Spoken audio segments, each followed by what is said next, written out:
I never thought an ordinary Saturday would change everything. My parents had asked me to help clean the attic, one of those projects they've been putting off for years. Dust floated in golden streaks through the sunlight spilling from the small window, and the air smelled faintly of mothballs and old wood. I always hated attics, but that morning, something told me I needed to go. As I sifted through boxes labeled Christmas decorations, old clothes, and miscellaneous, a small, unassuming wooden box caught my eye. The handwriting on the lid was delicate, looping. Family heirlooms. I hesitated, feeling a strange flutter in my chest. My parents had always been mysterious about our family history, especially anything valuable. Inside the box, cushioned by yellowed silk, was a ring. Not just any ring. This one was intricate, vintage, almost too elegant to belong to anyone in my immediate family.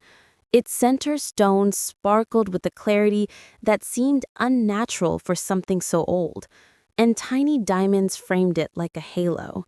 I picked it up carefully, my fingers trembling.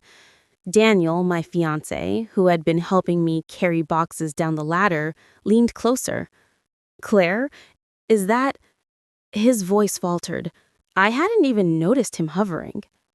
"It's beautiful," I whispered, almost to myself. There was a name engraved inside the band. I squinted, reading it aloud. Marjorie H. Daniel's eyes widened. That name! It's from the archives. Marjorie H. The woman who disappeared in the 80s? Didn't they ever find her? I froze. Disappear? What do you mean? He shook his head, his expression serious. She vanished. No trace. Some people thought she was dead. Others suspected foul play, but the case was never solved. That ring? That's hers. I felt a chill run down my spine. I set the ring back in the box, careful not to disturb anything else. This was in our attic? My parents had this all along? Daniel nodded slowly. Looks like it. But why would your parents have it, and why hide it? I didn't answer immediately. My mind was racing, spinning through memories of my childhood, my parents' distant looks, the hushed conversations I was never meant to hear, the little warnings to stay out of adult matters. For years, I'd accepted that they knew best. Now it felt like they had been keeping a dark secret right in front of me. I closed the box and held it against my chest. I remember thinking, this isn't just a ring. This is proof of everything they've been hiding, everything they've underestimated me for. I didn't realize then that this little box would change everything, and that my parents' perfect image would start to crack.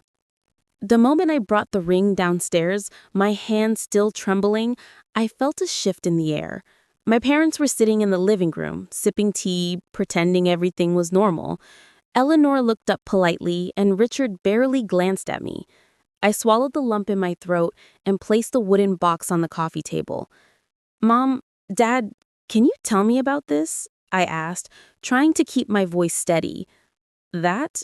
Oh, it's just an old family ring, been in the family for decades." Her tone was casual, almost dismissive, as if she'd expected me to drop the subject. "But the engraving," I said, pointing to the name inside the band. "It belonged to a woman named Marjorie. She disappeared years ago. How did it end up here?" My father's hand tightened around his teacup. "Claire, that's enough," he said sharply. "Some things are better left alone. That ring has been in the family, nothing more." I stared at him, my heart pounding. The reactions were strange, defensive but not quite honest.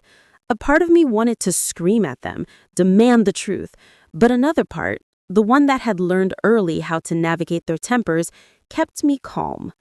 Later that evening, after dinner, I pulled Daniel aside. "They're lying," I whispered. "I can feel it. They've been hiding something about that ring. I just don't know what yet." Daniel nodded, his hand finding mine. Then we'll find out. You don't have to do this alone. That night, I went online, searching for every scrap of information about Marjorie H. Her story was tragic. A promising young woman in her 20s, engaged, full of life, then vanished without a trace. Police files, old newspaper clippings, even a few grainy photos. Everything pointed to a mystery that had haunted the city for decades, and now that same ring rested quietly in my hands. I couldn't stop thinking about all the times my parents had criticized me, belittled my decisions, told me I didn't understand the world. And yet, here was proof. They had kept a dark secret, possibly connected to a missing woman, right under my nose. I realized then that this wasn't just about a ring. It was about control, about lies, about power. And deep down, I knew something else too. For the first time in my life, I felt a spark of revenge. I didn't tell anyone yet. I didn't plan to. But as I held the box that night, a slow, deliberate idea began forming in my mind. One that would change everything. For them, for me, and for the legacy of that forgotten woman. And then I found it. The first clue that my parents' story was not only incomplete, but deliberately deceptive. I just didn't realize how deep the deception went, or how far I'd have to go to set things right. I spent the next few days in a strange state of quiet determination. By day, I went through the motions of helping my parents around the house, laughing at their jokes, pretending nothing had happened. By night, I pored over documents, researching the legal history of family inheritances, property rights, and the mysterious disappearance of Marjorie H. Every article, every old newspaper clipping, every archived police report I found fueled a growing sense of purpose and a plan. I realized that the ring wasn't just valuable for its beauty, it was worth something far more powerful: leverage. My parents had kept it hidden for decades, using it like a trophy while I grew up under their shadow, belittled and overlooked. Now it was my turn. Daniel helped me stay grounded. "You have to be careful," he said one night as I laid out my research on the kitchen table. "They're proud people. If they realize what you're planning—" "I know," I said, staring at the ring in the small box. "That's the point. They'll never see it coming." I contacted a reputable collector's auction house. I didn't tell them the full story, just that I had inherited a family heirloom of historical significance. I had the necessary legal documents drafted, proving that I was the rightful owner. Every step was meticulous, every detail accounted for. My parents, of course, were blissfully unaware. They thought I was just fascinated by old jewelry again, like some quaint hobby. At home, tension began to rise. My mother, Eleanor, started making subtle comments about my curiosity with family history. She said one afternoon, "You always dig too deep, Claire. Some things are better left in the past." I smiled, letting the words pass over me like water on stone. "Maybe," I replied softly, "but sometimes the past has a way of catching up." There were moments when I caught my father staring at me, a hint of suspicion in his eyes. I laughed internally. It was almost funny how blind they had been. They had underestimated me my entire life. And now, while they thought I was still the quiet, obedient middle child, I was already 3 steps ahead. The auction house confirmed the schedule. The ring would go on display and be sold to the highest bidder. The anticipation of that moment filled me with a quiet thrill. Not excitement about the money, though that was welcome, but the knowledge that my parents, the ones who had spent years undermining me, would finally realize the power I held. I felt a strange mix of satisfaction and calm fury.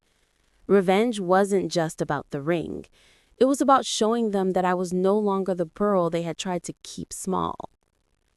And yet, even as I made my plans, a small voice in the back of my mind whispered, "This is only the beginning. You have no idea how far this will go." The day of the auction arrived and I could barely sit still. Daniel kept a reassuring hand on my back as we walked into the grand hall, the air buzzing with murmurs of collectors and bidders. Chandeliers sparkled overhead, and glass cases displayed treasures from across the centuries. But my eyes were fixed on one thing, the small wooden box containing the ring. It felt surreal to see it behind the glass, under the soft spotlight, as though it had been waiting all these years for this moment. The auctioneer's voice rang through the hall, calm and professional. Lot number 142, a rare vintage engagement ring with historical significance. My stomach twisted as the bidding began. At first, the numbers seemed absurd, but then they kept climbing, higher and higher. I gripped Daniel's hand, feeling a thrill I hadn't experienced in years. This wasn't just about the money. This was about proving, in the most undeniable way possible, that I had taken control of something my parents had hoarded, hidden, and dismissed for decades. 6 figures. That's what it sold for. 6 figures to a renowned museum that specialized in preserving artifacts with mysterious histories. I exhaled slowly, a smile tugging at my lips. Daniel squeezed my hand, whispering, "You did it. You really did it." But the best part, the part I relished quietly, was that my parents didn't know yet. They still believed the ring was safe in the attic, forgotten like so many other heirlooms. Later that evening, back home, I could feel the tension thickening in the air even before Eleanor's sharp voice cut across the hallway. "Claire, where's the ring?" I looked up calmly from the book I was pretending to read. "Which ring?" I asked innocently. "The one from the attic, the heirloom box?" She snapped, her eyes flashing with confusion. Richard appeared behind her, his expression a mix of disbelief and anger. I don't know," I said lightly, letting the words hang. "Was it missing?" My mother's face went pale. "Claire, this isn't funny. That ring was priceless. How could you—" I let her sputter, enjoying every second. For years, they had made me feel small, incapable, unworthy.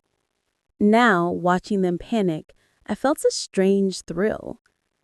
The roles had reversed, and for the first time, I was in control. Daniel gave me a subtle nod, as if to say, "You've got this." And I did. Every detail of the plan had worked perfectly, and the reality was sinking in from my parents.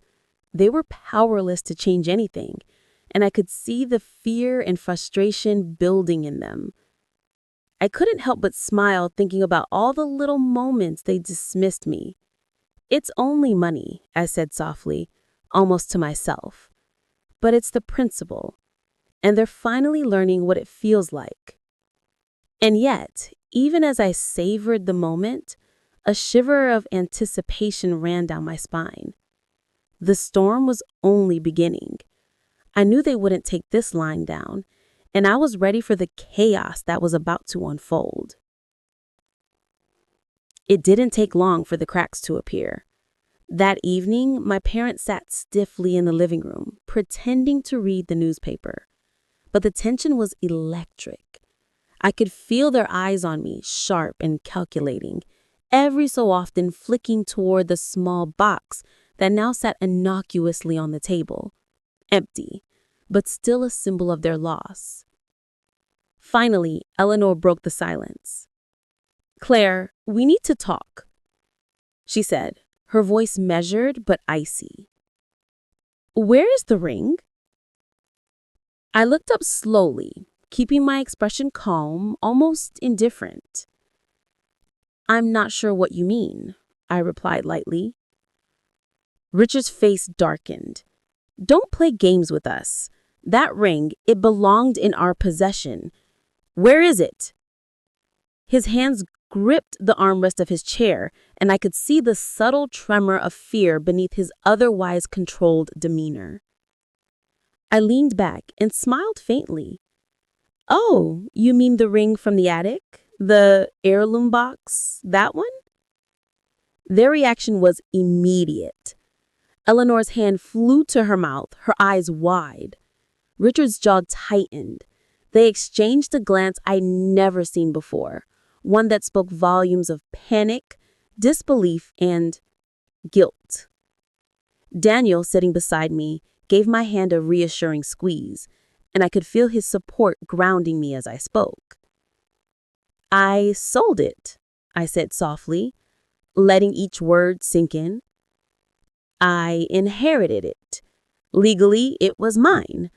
I listed it for auction, and it sold. 6 figures." Richard's face went red, his anger barely contained. 6 figures? Do you have any idea what you've done? That ring, it belonged to the family. I met his gaze evenly, my voice calm but cutting. It belonged to the family? Funny I don't remember being considered part of the family when I was a child. Funny I don't remember you ever thinking I had the brains or the sense to make a decision like this. The silence that followed was deafening. I could see their disbelief, their frustration, their panic, all the emotions they tried to hide for decades laid bare. And for the first time, I felt a surge of vindication. "I didn't take it to hurt you," I said softly. "I took it to claim what was rightfully mine. And maybe to remind you that the quiet ones aren't always the weak ones." Eleanor's lips trembled, but no words came out. Richard shook his head slowly, a mix of anger and realization in his eyes. I expected confrontation, guilt trips, even shouting. What I didn't expect was how powerless they would look in the face of my calm control. But even as I savored the moment, I knew this was far from over. They would try to recover, to fight back, and I would be ready.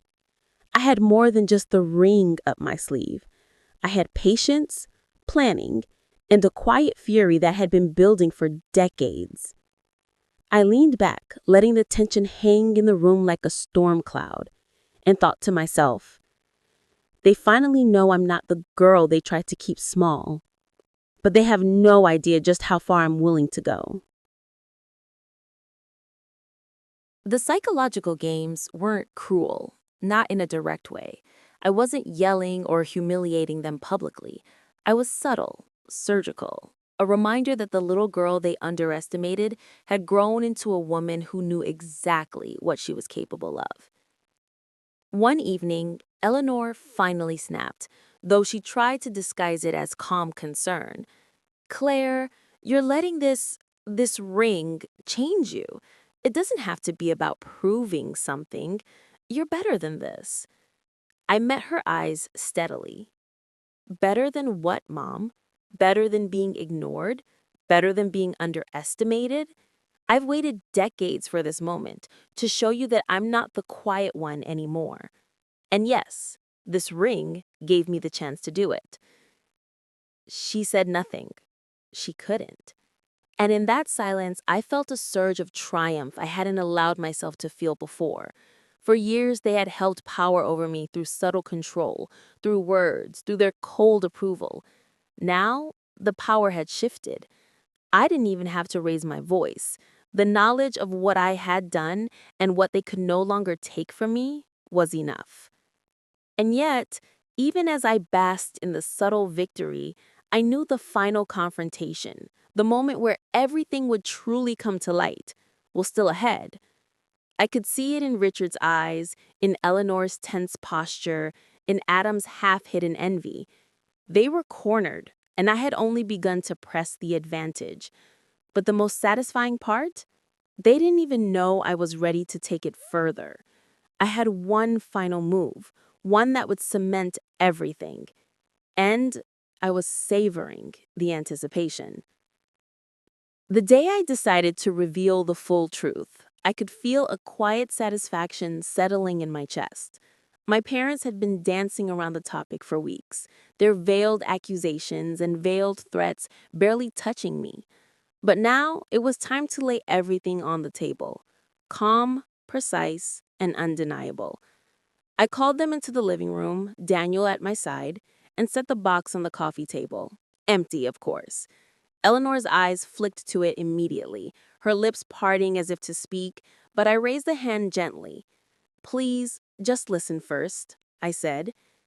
I took a deep breath. This ring, the one from the attic, engraved with Marjorie H., was not just a family heirloom. It belonged to a woman who disappeared decades ago, a woman whose life ended in mystery and sadness. And my parents, I said, letting the words settle, kept it hidden. They hid the truth from me, from everyone. Eleanor's face went pale. Richard's hands gripped the armrests of his chair. I continued, calmly, methodically. I am the rightful heir. I had the legal authority to sell it. I provided the museum with all the proper documentation, and I did. The ring sold for 6 figures, legally, ethically. And yes, it was deliberate. There was a stunned silence. My mother's lips trembled and my father's jaw tightened. Adam shifted uncomfortably in his seat, realizing for the first time that he hadn't been the clever one in the room. I leaned forward, my voice soft but sharp. You see, for years, I was overlooked, belittled, dismissed. Every sarcastic remark, every subtle insult, every decision you thought I couldn't handle, I remembered it all. And now, here we are. Eleanor's voice finally broke through, trembling. "Claire, we just wanted to protect the family's reputation." I shook my head slowly, letting a small smile creep onto my face. Protect the family's reputation? Or protect yourselves? The truth doesn't belong to you, and neither does fear. I did nothing illegal. I did nothing wrong. I simply reclaimed what should have been mine all along. Richard's eyes met mine, and for a moment there was something almost like fear there. The realization that I was no longer the quiet child who took orders, the one they could manipulate. I was powerful, calm, and in control. Adam finally spoke, hesitantly. "So, there's nothing we can do?" I shook my head. "No. Legally, morally, emotionally, it's done. The ring is with the museum now, and that's how it should be." Daniel gave my hand a reassuring squeeze, and I felt a deep sense of closure. But even in that moment of triumph, I knew one more surprise awaited, one final revelation that would make my parents truly understand the full scope of what they had lost and what I had gained. And as I watched them sit there, stunned and powerless, I realized something. Revenge wasn't just about money. It was about justice, recognition, and finally, being seen. The days after the reveal were tense, to say the least. Family dinners became exercises in restraint, with every word weighed, every glance calculated. My parents avoided looking at me directly, and Adam hovered somewhere between resentment and awe. I could feel the fracture lines in the family growing wider, but I also felt something I hadn't felt in years: power. Eleanor tried to reassert herself subtly, dropping hints about family reputation and loyalty. "You know, Claire, sometimes families should forgive and forget. Perhaps this auction was a mistake." I smiled softly, letting her words sink in. "Perhaps," I said, "but sometimes families should be accountable. And I think we've all learned something about honesty, or the lack thereof." Richard, on the other hand, retreated into silence. He seemed almost smaller somehow, his usual commanding presence diminished. I remembered all the times he had dismissed me as incapable, all the lectures about how I would never understand business or history. Watching him now, realizing that I had outmaneuvered him without even raising my voice, was satisfying. Adam approached me privately one night, his expression conflicted. "Claire, I have to admit, you handled this better than any of us. But Mom and Dad, they're furious. And honestly, I'm not sure I can stand their anger." I gave him a faint smile. "You don't have to choose sides, Adam. Just remember one thing. Underestimating people is a dangerous game. You learned that the hard way." Even Daniel, who had been quietly supportive throughout, noticed how a dynamic had shifted. "You've changed the balance of power," he said, "not just with your parents, but in yourself." And he was right. I wasn't just seeking revenge anymore. I was reclaiming my voice, my agency, my place in a family that had long overlooked me. The victory with the ring was just the beginning. It had created a ripple, exposing old resentments, fears, and insecurities. And the more I watched the reactions, the more I realized how long this had been brewing inside me. The desire to be seen, respected, and acknowledged. I knew my parents would try to regain control, try to assert dominance in subtle ways. But the truth was, they no longer had it. I had proven that. And while I didn't gloat, at least not out loud, I let every look, every strained conversation, and every flustered moment serve as a reminder. The quiet ones, the overlooked ones, can be the most dangerous. As I sat with Daniel that night, reflecting on the tension still lingering in the house, I realized something. This was also a lesson in patience and precision. Revenge isn't about instant gratification. It's about strategy, timing, and knowing when to strike. And I had struck perfectly. But even as I felt that sense of control, I knew one final revelation remained, one that would ensure my parents truly understood the full scope of what had happened and the true magnitude of my victory. Just when I thought the storm had passed, an unexpected message arrived in my inbox. A distant relative I barely remembered had found me. An email with photos, letters, and old legal documents tucked into scanned images. I clicked through them slowly, my heart pounding. The documents proved something astonishing. The ring had originally belonged to a distant aunt of mine, Marjorie H. herself, the woman who disappeared decades ago. Not only that, but I was the legal heir. This discovery also confirmed that my parents' attempt to keep it hidden had been not just deceitful, but pointless. I sat back staring at the screen, a quiet laugh escaping me. Every belittling word, every subtle insult, every time they had made me feel small, all of it had led to this moment. I had not only reclaimed the ring, I had done so legitimately, morally, and with the full weight of history on my side. Daniel looked over my shoulder, his expression a mix of awe and amusement. "Claire, you didn't just win. You've rewritten the story entirely." I nodded slowly, feeling a wave of vindication wash over me. My parents could never dispute the truth now. Even if they tried, the evidence was undeniable. They had tried to erase history, to control it. But history had chosen me to tell it. And I had done so with quiet precision, letting them unravel in their own confusion. When Eleanor and Richard realized the full scope of the discovery, their faces went pale. Eleanor opened her mouth, perhaps to argue, to plead, to manipulate. But no words could undo what had been done. Richard's hands tightened into fists, but I could see the resignation behind his anger.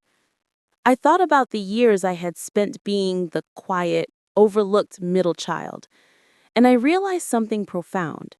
The victory wasn't just about a ring or money. It was about reclaiming respect, dignity, and power in a family that had denied me all three for far too long. I didn't gloat. I didn't need to. The quiet satisfaction of knowing the truth and knowing they could do nothing about it was enough. I had finally balanced the scales. And as I closed the laptop, Daniel by my side, I realized the lesson I would carry forever. Revenge isn't about destruction. It's about strategy, patience, and understanding the full weight of history. Sometimes the most subtle moves leave the deepest impact. For the first time, I felt completely in control, and it was intoxicating.